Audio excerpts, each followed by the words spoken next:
Hello बच्चों, let's read this question. So the question says, by the beginning of the 19th century, there was long decline of textile exports from India. Explain by giving reason. Second part is, explain the three reasons for the decline of Indian textile industry by the end of 19th century. यहाँ पे हमसे पूछा गया है कि 19th century के end तक Indian textile industry क्यों डिक्लाइन करती है. Let's see the key concept is Indian textile trade. Indian textile trade एक बहुत प्रोमिनेंट ट्रेड होता है और इंडियन टेक्सटाइल इंडस्ट्री डोमिनेट कर रही होती है वर्ल्ड को till the medieval centuries. 1750s के बाद हम देखते हैं कि यूरोपियंस एंटर करते हैं इंडियन टेक्सटाइल ट्रेड में और उसके बाद बहुत ज़्यादा चेंजेस होते हैं टेक्सटाइल ट्रेड में. Let's see the pointers. First point is development of cotton industries of England. England की कॉटन इंडस्ट्रीज डेवलप होती हैं. As the cotton industries developed in England, the industrial groups began worrying about the imports from other countries. They pressurized the government to import duties on cotton textile so that Manchester goods could sell in Britain without facing any competition from outside. Britain में cotton industry develop होती है और ये cotton industry develop होने के पहले बाहर से कॉटन गुड्स मंगाए जाते थे. जैसे ही कॉटन इंडस्ट्री डेवलप होती है, जो इंडस्ट्रियल ग्रुप्स होते हैं ब्रिटेन में, वो गवर्नमेंट को फोर्स करते हैं कि आप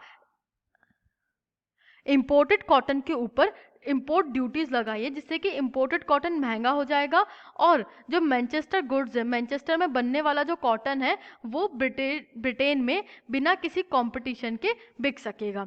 second point is growth of mills and falling demand.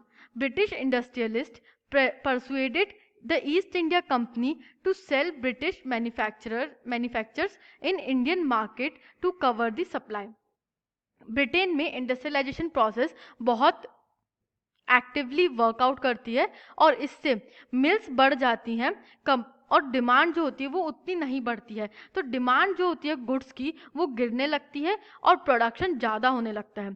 जो ब्रिटिश इंडस्ट्रियलिस्ट होते हैं वो ईस्ट इंडिया कंपनी ने 1770s तक के एक स्ट्रॉन्ग पॉलिटिकल और एडमिनिस्ट्रेटिव पावर सेटअप कर ली थी इंडिया में. तो वो ईस्ट इंडिया कंपनी को परसुएट करते हैं कि आप ब्रिटिश मैन्युफैक्चर्ड गुड्स को, जो ब्रिटिश का मैनचेस्टर क्लॉथ है एक्सेट्रा, को इंडियन मार्केट में सेल कीजिए, जिससे कि जो उनकी एक्स्ट्रा सप्लाई है, जो बहुत ज़्यादा प्रोडक्शन हो रहा है मिल्स में, उसको कवर किया जा सके.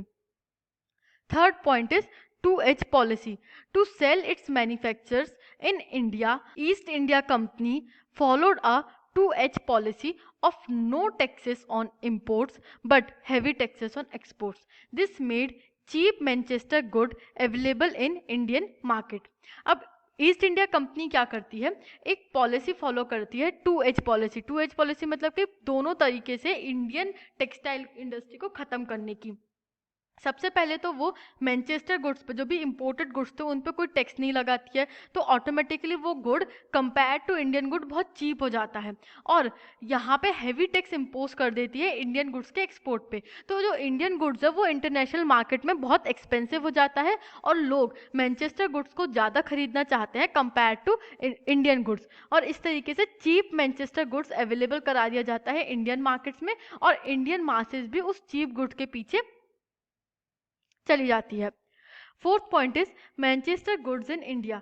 Cotton weavers and small producers in India face two problems. Their export market collapsed and local markets shrank and Indian markets being glutted with Manchester goods. अब मैनचेस्टर गुड्स इंडिया में आते हैं, इसकी वजह से जो कॉटन वीवर्स और small producers होते हैं उनको बहुत ज़्यादा सफ़र करना पड़ता है. सबसे पहले तो जो उनका एक्सपोर्ट मार्केट था वो कोलैप्स कर जाता है, बिकॉज एक्सपोर्ट्स पे बहुत हैवी ड्यूटी लगा देते हैं ईस्ट इंडिया कंपनी. और जो लोकल मार्केट था उसमें भी चीप मैनचेस्टर गुड्स अवेलेबल होता है, तो जो लोकल मार्केट में इंडियन गुड्स की डिमांड थी वो भी बहुत ज़्यादा कम हो जाती है और इंडियन मार्केट में मैनचेस्टर गुड्स बहुत ज़्यादा आने लगा. ग्लटेड मतलब कि भरने लगता है इंडियन मार्केट में Manchester goods. Fifth point is shortage of raw material. When the American civil war 1860s broke out, cotton supplies from the US were cut off and Britain turned to India. As raw cotton exports from India increased, the price of raw cotton shoot up. Weavers in India were starved of supplies and forced to buy raw cotton at exorbitant prices. In this situation, weaving could not pay. अब viewers की condition और ज़्यादा deteriorate होती है with the shortage of raw material. India में cotton तो available था, but जैसे ही अमेरिकन सिविल वॉर ब्रोकअप होता है, अमेरिका को भी कौन कंट्रोल कर रहा था उस टाइम पे? ब्रिटेन एक कॉलोनी बना करके रखा था अमेरिका को। तो अमेरिका में सिविल वॉर हो जाता है और वो ब्रिटेन से फ्री होना चाहते हैं इन 1860s। तब तक के अमेरिका से कॉटन सप्लाई हो रहा था ब्रिटेन में, जो कि ब्रिटेन की मिल्स में प्रोडक्शन को सपोर्ट कर रहा था। बट इस अमेरिकन सिविल वॉर के बाद कॉटन सप्लाईज कहाँ से होने लगती है? रॉ कॉटन एक्सपोर्ट होने लगता है इंडिया से, और इस वजह से इंडिया में कॉटन शॉर्टेजेस होने लगती हैं। रॉ कॉटन के प्राइसेस बहुत ज़्यादा हाई हो जाते हैं और वीवर्स को हाई प्राइसेस पे ये कॉटन खरीदना पड़ता है।